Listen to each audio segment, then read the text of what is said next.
Hello everyone, welcome back to our channel. This is Day 10 phrasal verb pickup. இன்றைய phrasal verb pickup அதாவது எடுத்துக்கொள், பழகிக்கொள், வளர்த்துக்கொள் அல்லது skills கற்றுக்கொள் என்ற அர்த்தத்தில் வரும். உதாரணமாக, அவன் புதிய மொழியை வேகமாக பிக்கப் பண்ணினான். He picked up a new language quickly. தயவு செய்து பேக்கேஜை பிக்கப் பண்ணிக்கோ. Please pick up the package. குழந்தைகள் விரைவில் புதிய பழக்கங்களை பிக்கப் பண்ணுவார்கள். Kids pick up new habits quickly.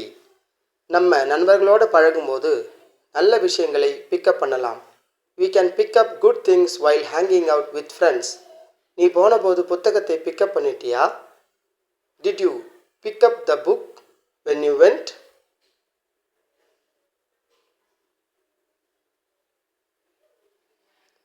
அவன் வழியில் விழுந்த பொருளை பிக்கப் பண்ணினான்.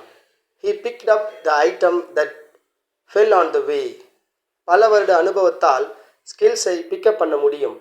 You can pick up skills through years of experience. நீ எப்போதும் நல்ல பழக்கங்களை பிக்கப் பண்ண முயற்சி பண்ணு. Always try to pick up good habits. அவள் grocery ஐட்டம்ஸை பிக்கப் பண்ண மார்க்கெட்டுக்கு போனாள். She went to the market to pick up grocery items. வாழ்க்கையில் புதிய விஷயங்களை பிக்கப் பண்ணும்போது உற்சாகமாக இரு.